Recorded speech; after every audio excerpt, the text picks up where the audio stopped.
Okay, so we are recording. So I'm recording the October budget plan, and we're gonna review September budget review. And if you're new to the channel, I'm Minnie, and I'm on a journey to financial peace and independence, living with a disability. And I've been working as a live stream adult content creator, cam model for 20 years. So let's get into the video. Okay, so here's my thumbnail. I know, wonderful thumbnail. Um, yeah, so we're gonna do October. We're gonna plan the budget for October and then review September. We're probably gonna review September 1st because I'm pretty sure you want to know what I spent in September. And then we'll plan October. And yeah, so I live with a disability. The nature of my disability is emotional and physical. So emotional is depression, bipolar disorder, and then I'm waiting on my diagnosis for ADHD, autism. But I honestly think it's mostly the bipolar disorder and post-traumatic stress and complex post-traumatic stress disorder. But for the physical disability, that would be multiple sclerosis.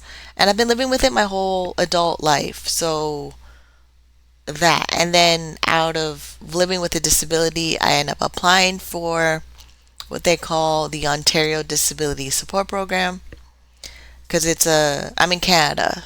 So in Canada, in my province, um, living with a disability and just navigating life with a disability, I end up getting approved for the Ontario Disability Support Program.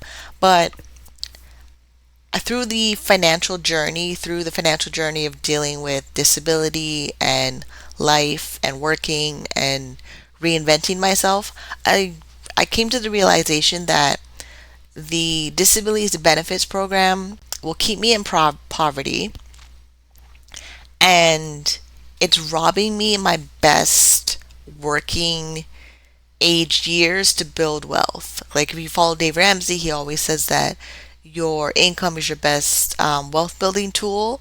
And if you're on disability benefits and that's your primary source of income, your income from disability is not going to build wealth for you because it's a fixed income.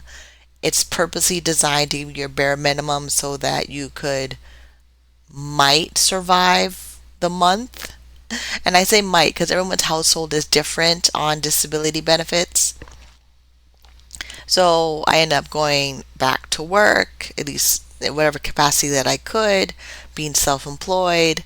And as I became more aware and more educated around finances, I needed to make a plan to get off disability benefits, which is why I end up stumbling on the Dave Ramsey Baby Steps plan, and then here we are documenting my journey on the channel, which I don't think I've really done a complete summary of my journey because I just kind of jump into the video, and depending on what goes on and what comes out, it's either emotionally charged or um, yeah, it just kind of depends. So since I've taken time to record this video, I wanted to just summarize everything that's been going on. And yeah, so I work self-employed. I work as a cam model for 20 years. Some people that follow my channel, that follow me on the channel, they are cam models. And then some people are just following me because they're on their debt-free journey. And for the people that are following me on their debt-free journey, the simplest way to describe my job is I work from home. It's social media, it's content for a mature audience that's over the age of 18 who wants live stream entertainment in the virtual dating business niche. And I've been doing it since I was 18 years old, and now I'm 38 in 3/4. I turned 39. I turned 39 in February, and since I've been five, I usually can count how close I am to turning the next age from August to February. Yeah. So that's pretty much it. And then me working self-employed, being a small business, I've and for the October and moving forward, I'm following the financial cash management system called Profit First, and it's just a nice way of managing the business so I can manage the household, so I can you know remain in profit and build wealth, financial independence, all those wonderful things. Okay, so for let me get the budget for you.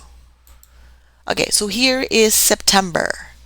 What did I spend in September? So September I spent $2,185 in the month of September.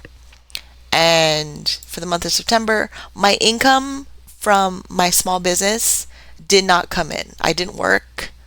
I I can't even tell you why I didn't work. I'm surprised I made it through the end of the month for the whole month of September without actually bringing in new income from my business.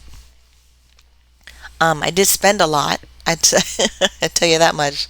Because in the business, I bought a new computer. I'm on that computer now. Um, I paid minimums on the credit card, so everyone on the credit card got their minimums. And groceries was done because groceries we spent lifestyle. I spent $151.85 on groceries. And then laundry, household items, $39.20. Then I went to the barber shop. So that's the hair, makeup, beauty treatments, $50. Then I went and had an eye exam. So that was $65 because in Ontario, majority of the eye exam is covered under the provincial healthcare system. But because I wanted a picture of the back of my eye, which is a good thing to do because it just shows more of a health overall of your health. Like when you do your eye exam, sure you can see your vision test and all those things, but when you take the picture behind your eye, you just see exactly what's going on with your eye. And it's not covered by OHIP. That's $65. So that was, because I had the credit card and it took care of that, and I need to pay down the credit card.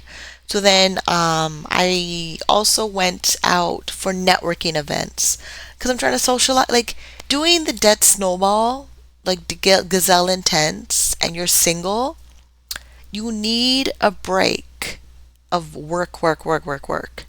So I will, in the budget, you'll see me through the debt free journey, go out to restaurants, you'll see me go to networking events. Um, there's a couple of, like, there's a networking event for business I want to go to in my city. And then there's this group that does brunch. So I RSVP to go for brunch, which is in November. There's nothing planned yet for October. October is a lot of virtual stuff. So either I find in person or virtual things to socialize. I'm looking at joining a gym. Um, like I'll go gazelle intense, but I'm going to take a break in my gazelles, gazelles, in the gazelle intensity to stop and just socialize and recharge, things like that. Um, right. This is a refund. That is true. Hold on. My giving. Because, okay, that was for a ticket, but because it's not, so the one of the hospitals was doing a black women healthcare summit, and I thought it would go because topics seem interesting, but when I really, really thought about it, um, that there's only two discussion panels, and the two discussion panels that they're doing I don't really want to sit down and listen to it. So I got my refund. And because I bought it as a ticket that I was going to attend and not buying it as a ticket to give away to somebody else, because they have like a scholarship program in the ticket buying, I end up getting back my money. So this actually should come back. That is true. Oh, that is so true. Okay. There we go. That makes sense. Yeah. Because they emailed me the other yesterday. Yeah, they emailed me yesterday that they processed my refund and I saw it pending on my credit card, which is a good thing about credit cards. Like I get Dave Ramsey's like use a credit card, like don't use a credit card ever. But honestly, there are times where a credit card makes sense. When did you use Lyft? Oh, okay. Okay, so transportation. So I public transit, then Lyft. Right, I used Lyft in September to go to the networking events. September's a blur, like really. Um, and then saving. So in my debt-free journey, financial independence, and making sure that I'm able to exit off of the disability program, I opened up another account specifically to my FU money. So basically, I did the math and I figured out that I need about $40,000 to help me financially transition and leave the disability program. And also, it will help me set up health insurance. It'll help me manage the month while I'm no longer on disability. That's like over time, that account will grow, and over time, that'll help me bridge the gap and the buffer of being on disability to not being on disability so that I'm not left feeling stressed out. Yeah. And there's only $146 in there. It's below the asset limit that Ontario Disability Support Program puts on people that are receiving the Disability Social Assistance Program. Um, yeah, it's just nice having it there. And when it reaches a certain amount of money, I know I can financially exit ODSP and not go back. I'm trying not to go back. I'm trying really hard not to go back. And then investing. So investing in my registered disability savings plan, tax-free savings account. I'm waiting for my financial planner to let me know that we can start investing in the first home savings account, which is the brand new account in it. It's probably going to happen next year because it gives you the ability to also reduce your taxable income while saving for a down payment on a house. And part of me going to networking events, I'm going through a company that does a co-ownership model of buying a home. They help with the down payment, they help with the real estate agents, the mortgage brokers. It's basically a one-stop shop of me getting into my first home as I transition off of being on disability. So the whole financial independence, living with a disability for me, um, I'm making it up as I go. I'm because if you're in the financial independence space, there isn't really discussions of how to do it with a disability. You'll just hear people who have their little, tech job or their six-figure job or they went to college, they don't really have any health issues and they're doing fine. They're saving like 85% of their income. I don't relate to those people. It's just not going to happen. So with me, I have multiple sclerosis for the rest of my life.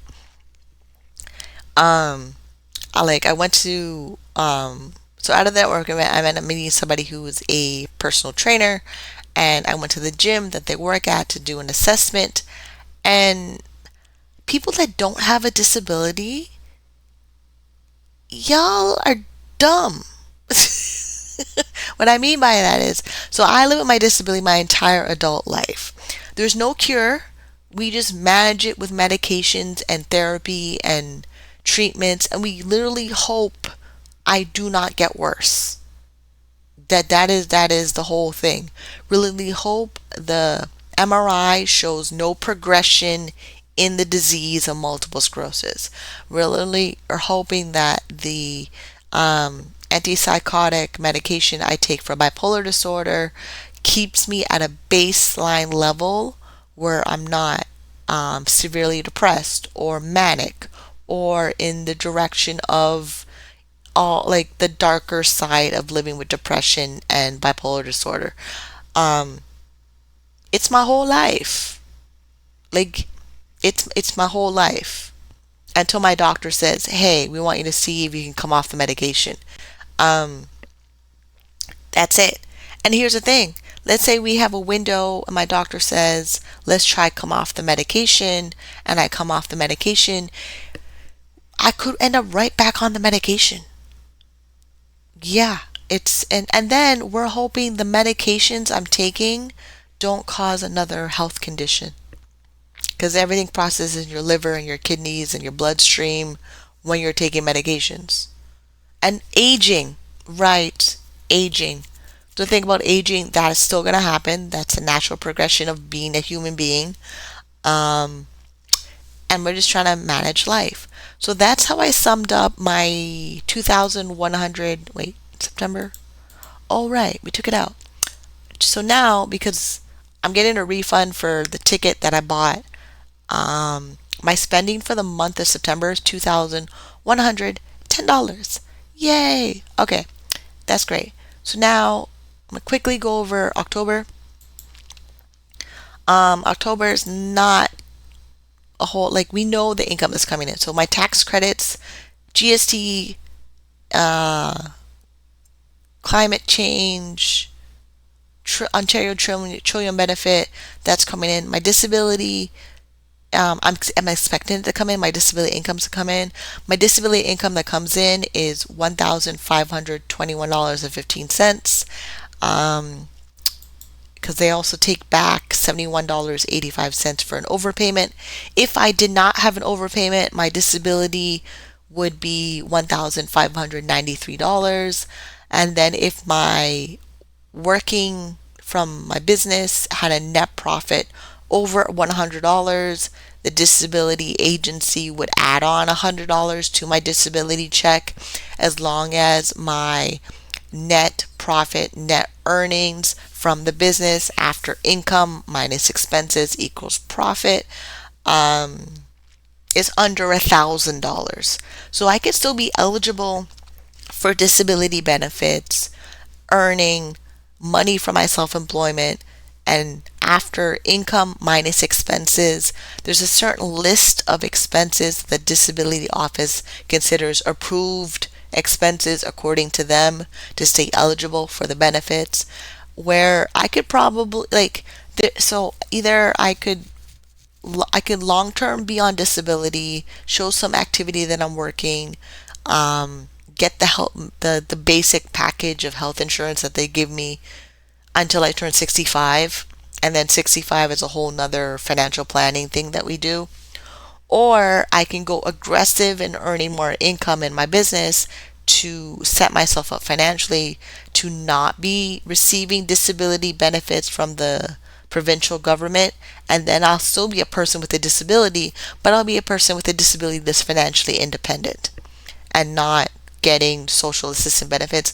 But the financial management of my disability, of so there's the disability tax credit, there's using the registered disability savings plan, then there is privately paying for my own health, dental, disability insurance, that I did find companies that can offer me health and dental disability insurance. And remember the savings account that I set up, I would have just had to put more money in savings to manage my disability, as being what some people call self-insured. Yeah, that's just how it will work. Okay, so then my housing costs $937.03. I'm in market rent, so, and I'm in rent control. That's what my rent is. I've been here for 16 years. The rent is really good. I'm trying to work on paying the rent 1 month in advance. So I just have that nice buffer in my housing costs of, if my rent is paid up for a month or two in advance, and let's say the disability people, they screw up like they did in the past of not paying my rent for whatever technical human error that happens or eligibility processing that happens, I want to be able to have the rent paid up in advance. And I really think I should work on that goal in the new year. It might happen this, like, between October, November, December, but definitely in the beginning of January, we're going to work on that goal of paying the rent 1 month ahead, so I don't have to worry about it. And then we have my tenant insurance, that's $18.58. The electricity bill, which is also called the hydro bill because we have hydropower coming from Niagara Falls. Um, that's $86 a month. Typically, we don't always use that much electricity. So when the bill comes, I look at the bill, I'll contact the company, and sometimes they're able to process me a refund and I receive it back. It just depends on how the bill looks when I get it. Then I changed my internet package. It used to be $152 a month, and I was able to contact the internet company and they transferred me to the loyalty department and we were able to get my bill lowered to $125.99. My cell phone is still $72.45. That also includes the financing for the cell phone. I have an iPhone 11, but financing on my cell phone is like $5 a month for 24 months because I made sure to get the lowest available smartphone that I wanted for having the cell phone service. And I used to have a cheaper cell phone service. I used to have $45.20 from Chatter Mobile, but Chatter Mobile is too slow. It is too slow. When I need to search something on my phone, I want it to act a little faster. And that happens with Virgin Mobile, which is why I switched. But I'm paying the lowest I can get from Virgin Mobile. And I think if I can buy my cell phone outright, like say I go to the Apple store and actually buy an iPhone directly, and then I go to Virgin Mobile and change up my plan. Because this plan is based on me having a phone directly from Virgin Mobile, but because there's a new iPhone, I think iPhone 15 or whatever is out right now. I want a bigger one so I can record video on my iPhone. Um, I think I just have to figure out what we're doing next year because next year the contract for my cell phone is up, and then I would upgrade my phone and I would pick a plan that's affordable in upgrading my phone. It's a whole thing. We'll figure it out in January. So for transportation, I decided to. I usually have $50 on my public transit pass card.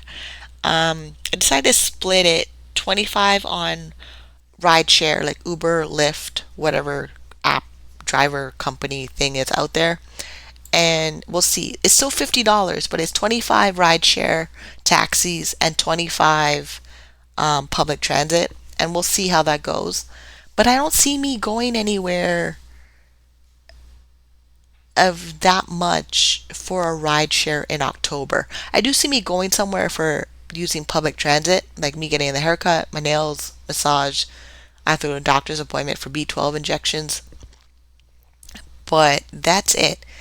And then savings. So I opened an account to get 1 month ahead. I added a buffer account before my emergency fund, and we're saving for furniture in the apartment because I want to redecorate my apartment, like paint the walls. The living room has no furniture. If you're just wondering why you always see me in my bedroom, um, so the living room has no furniture. I like to get home gym equipment. I really do. I need to get the home gym equipment. A part of me getting the home gym equipment is I had a consultation in July for cosmetic surgery. I would like to get breast augmentation and the Brazilian butt lift. I do not know when I'm getting it yet because I would like to save up some cash to get it done and rebuild my credit so that I could possibly get a line of credit. And based on speaking with the mortgage broker, credit cards are good, but I'm going to need a line of credit. So when I apply for the mortgage lenders see me as somebody can manage my credit. Even though right now, no, it doesn't look like I can. But it's a matter of paying it down and then not using it. Like you pay down your credit card, you use more cash, and you only use your credit card when you want to show lenders you're good at borrowing money. I know Dave Ramsey does not do that, but here's the thing. I've been on this financial journey since 2017. And first time when I discovered Dave Ramsey and I had my sick and tired moment, I really was, I had it. I was frustrated. I was confused about certain things, especially around the disability benefit program, Ontario Disability Support Program. And I had to change. I had to change. You know when Dave Ramsey claps his hands and says change? So I had to do that. And I did. So I paid off $8,000 in 9 months. And I'll link a video in the description about my debt-free. Actually, I was debt-free. I was debt-free August 2020, completely debt-free. Like I had no credit cards. I had savings. I was investing in retirement. There's no baby step 5 roadmap. Here we go. Right. So yeah, I was in I was fully in baby step 4 and 6 as I was looking into buying a house. So basically you go back, so baby step 3B is to save for a down payment on a house. When I researched how to save for a down payment on a house, this is how I discovered I need to rebuild my credit in Canada to show the lenders in Canada I'm capable of buying a house, because my city at the time, condos were 500 and like $550,000 and up.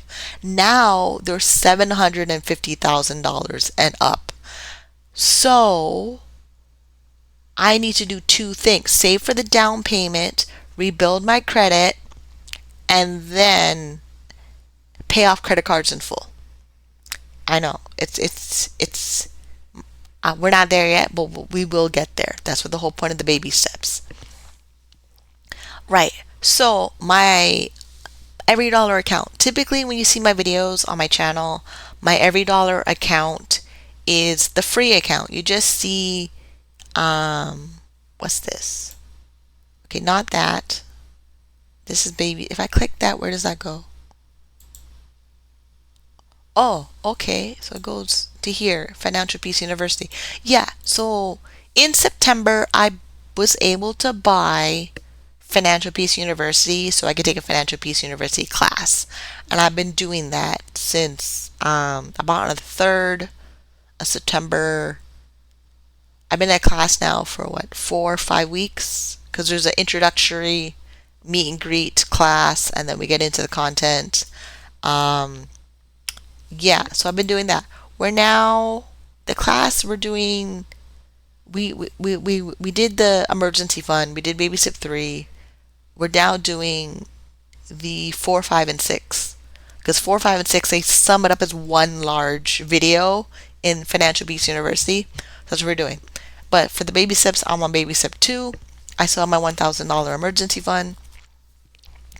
And then I'm paying down credit cards, and then I'm trying to make sure that I max out my disability savings plan so that I can get my disability grants and savings bonds.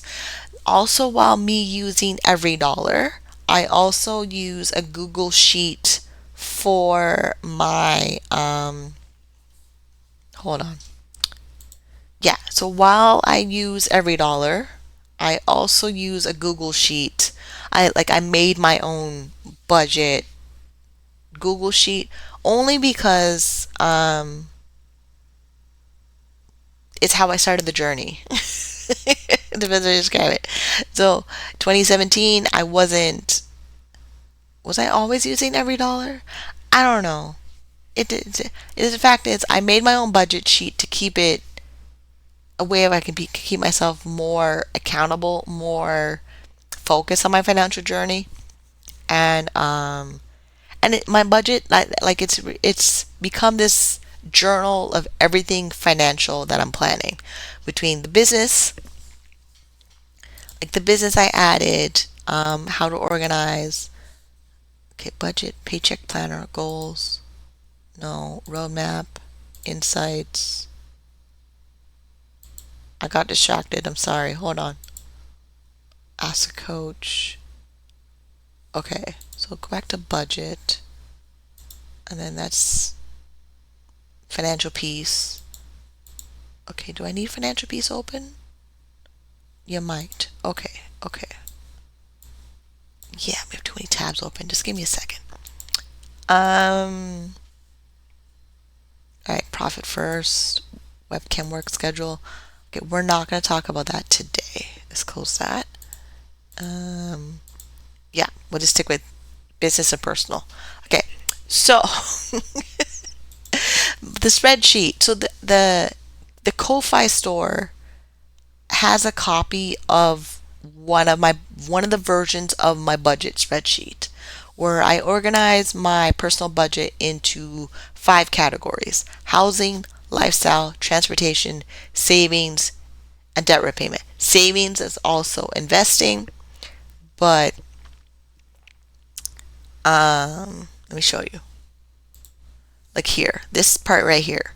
So this is part of savings. So like this is savings for the savings accounts, and then this is me tracking how much I deposit into my investment accounts. We're basically trying to max out all of my accounts. So like my tax-free savings account, the contribution room on my tax-free savings account is like $86,000. I need to move through the baby steps as fast as I can and get through maxing out those accounts, which is this wonderful chart that I made to keep track of my investment accounts. So each of the Canadian registered investment retirement accounts or long-term investment accounts, because the tax-free savings account has rules. You can take money out of there whenever you want, which I kind of think it's a bad idea. They should probably limit how many times you do that. And then they just opened the new First Home Savings account that I'm looking to start in the new year, or as soon as my financial planner tells me it's available. And then it also helps me keep track of my disability has asset limits. It says that my personal asset limit is $40,000 outside of non-exempt assets, which exempt assets are like a house, a car, my registered disability savings plan, and segregated funds. So, and I'm gonna have to make a separate video of me going through the sections of the disability policy of how I plan out my financial independence journey. But this is pretty much how I keep everything organized so that I can exit off of the Ontario Disability Support Program. And yeah, it requires work. You need a source of income. Yeah, it totally does. Like disabled and working, this is it.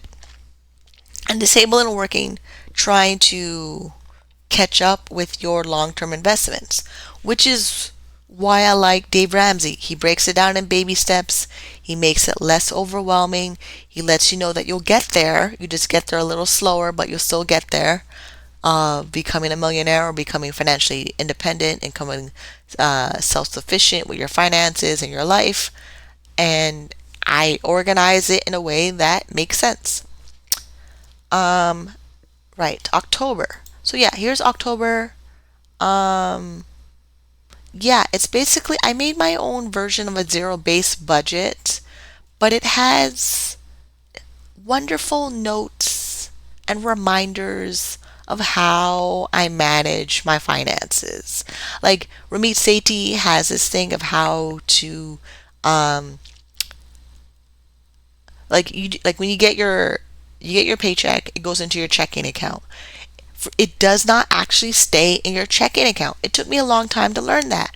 David Bach, he has the same thing with his automatic millionaire process. Budgetnista, I forgot hers. Hers is not here. So I had one from Budgetnista, a little icon thing from Budgetnista. They basically, your income comes into one account, then you put your money into your retirement accounts, especially for like me. I'm self-employed. There's no employer. So I have to move my money to all the accounts. Yes, some of it could be set up automatically, but my income doesn't come in automatically except for the disability income. So once a month, I get a disability eligibility payment, and that's supposed to last me the entire month. The $1,593 and wait, move back. Don't go there. This. This is what they expect me to live on for disability. It's nuts. Yeah, so I get basic needs $752. Then I get special, mandatory special travel, necessity travel 156. Then I get shelter 556. Like my rent is $937.03, but they tell me that we'll give you $556 for shelter. There's nowhere in the city that is going to cover that.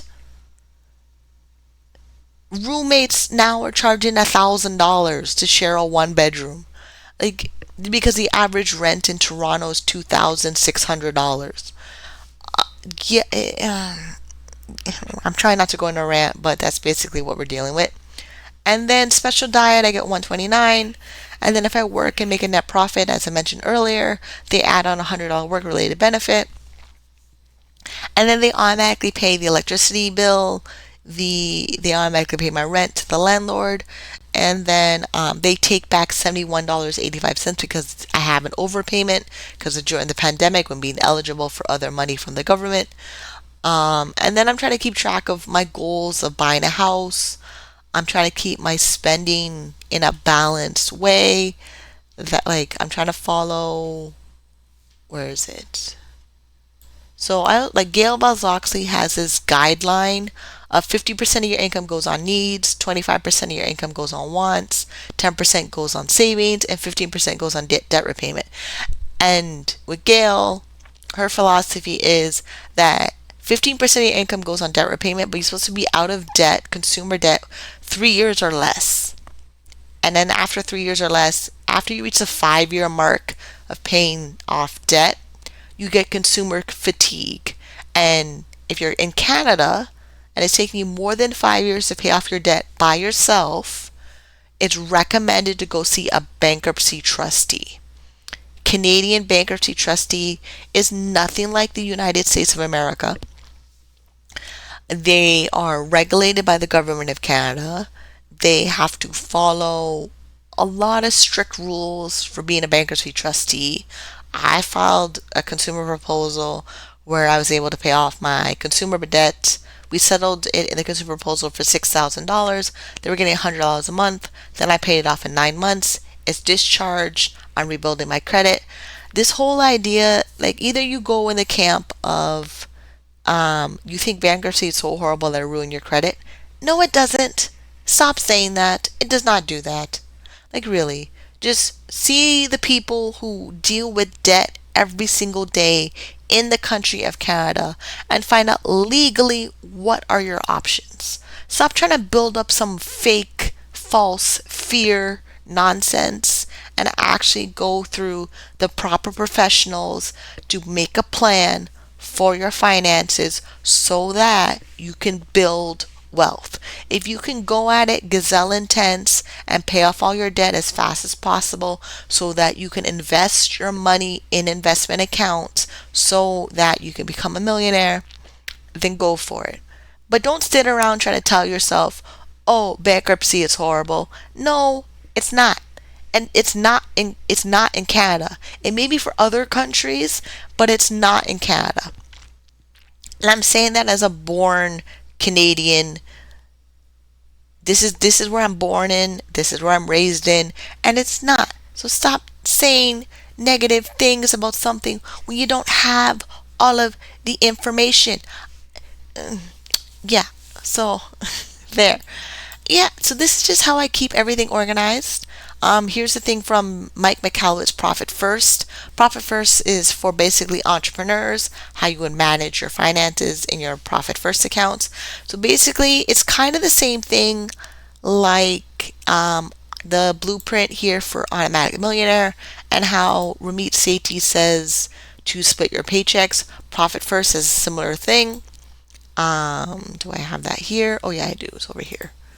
Yeah, so here's how I organize here. Oh, here it is. Okay, good. So this little thing here, let me zoom in a little bit. Oh, okay, that's too much.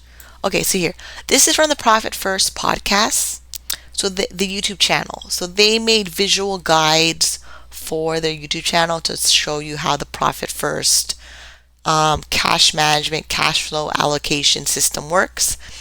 Your income comes into your business checking account or your business receivable account. Then you would set aside money into the account called profit, and then you set money into your account called owner's pay. Some people, this is where their payroll software would give them a salary out of their business. I do it manually. It goes into my personal checking account where the personal budget manages that money. And I put money into a tax account. And because I'm in Canada, we have a thing about GST, HST, sales tax. When you're self-employed and you're closer to $30,000, I gotta make sure the government gets their money. Like everybody in the government. So disability, I have to make sure I say it's eligible for disability. Then I have to make sure that I'm staying on track with my tax obligations for being self-employed. And even though I wasn't self-employed, I think it would be a good idea to save some money aside in savings account in case you owe taxes to the government. Like, and if you're working for a company and you will know after the first 3 tax years of filing your income taxes, you will know if it's a good idea to set aside $100 a month for taxes, $200 a month for taxes, $500 a month for taxes. It's just a thing you just gotta do when you're in Canada. Just save money aside for taxes. Or learn how to use the registered investment accounts so that you can lower your taxes. And or just, speak to an accountant. Me being self-employed and I don't really trust anybody. I just learned what I need to do for my financial situation and not just have somebody just tell me it and as if I'm supposed to follow them blindly. I'm not doing that no more. That's why I went on the rant about the bankruptcy. So yeah, so there's 5 accounts: owner's pay, tax, operating expenses. So operating expenses will come off a credit card, but I also have a prepaid card that I put money on the prepaid card, and then as I spend with the prepaid card, money just, I have to reload it every single time. I have to, like the checking account, and savings accounts. So the prepaid card is basically a checking and savings account with extra features on it because it's one of the accounts I picked for the operating expenses. And that's it. And then because I'm self-employed, I have to set myself targets for my business all over the place. So this is where right now for this quarter we're working on $200 a day, working 5 days a week. And if I do that every day, 5 days a week for 260 days, so the 5-day work week is 260-day work year, and we're hoping that I earn $52,000 revenue from the business so that I can do the profit first allocations of, so if, wait, where would that go? Hold on. Oh, it's over here. Okay. Oh, here. Okay, good. Okay, so $52,000 a year revenue. Let me just make sure you all know this is revenue. Okay, income, revenue, business. Okay. This is before the tax man gets their money. Because I have to give it to them at the end of the year. Or quarterly, depending on how my activity as a self-employed person goes. Either the government gets their tax money quarterly, which is January, April, July, and October, or they get it in April, and the tax filing deadline for self-employment people in Canada is June 15. I gotta remember a lot of dates, a lot of numbers, and when I'm too tired to do it by myself, I hire a professional. Yeah. Yeah. So, okay, if I made $52,000 a year from working 5 days a week, trying to make $200 a day, basically it would go like this. The account for profit is me giving me as a person in my business a annual bonus. It's actually divided up quarterly, but that is where it would go. It would go into that account. Then the owner's pay, the $26,000 for the year, that would be my salary out of my business. And we set aside $13,000 for taxes. It just makes the tax people happy. If the tax people get a huge lump sum of money because you owe them taxes, it's easier to set up the payment arrangement to pay them if I owe them more than that amount of money. Yeah. And you get into the habit of constantly saving for taxes and then making sure you have a livable wage from your self-employment business, and you have a bonus out of your own pay so that you actually are operating like a company. Yeah, that's how it's like. So, yeah, get the book Profit first. That's all I gotta tell you. If you're self-employed, if you're not self-employed, reading the book Profit first is just good information when you bump into somebody that says they did run their own business. Trust me, like it is.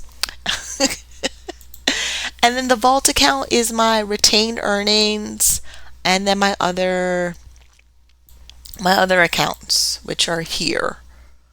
Yeah, so the vault account, health and dental, fitness, cosmetic surgery, reinvest into the business. I'm also using one of my savings accounts to save for legal fees in my business. Anytime I need to hire a lawyer, it'll come out of that account. It's a good thing to have. I just don't want to be left vulnerable. This is why there's so many accounts with so many rules on them, because I want to, like, when you're individually doing this, you're single and doing this, you're responsible for everything. And if you don't plan out everything, then you're left vulnerable. So that, and then me doing my savings account for business travel and vacations, the 4% vacation is actually something that's in Canada when you work for a company. So if I work for a company full time, 40 hours a week, and I want my vacation pay from the company, they take out 4% of my paycheck into what they call vacation pay, when you could do that for yourself as a small business. Yeah, I googled 4% vacation pay in Canada and the whole thing showed up. The legal documentation for it from the government of Canada showed vacation pay. It's a whole thing. So that, let me zoom out. That's how I organize my business. I mean, you can see it over here. Yeah, so profit, owner's pay, tax, operating expenses, additional accounts, and then each one gets a certain allocated percentage. And as my income comes in, so if I made $2,000 between now and the 15th of October,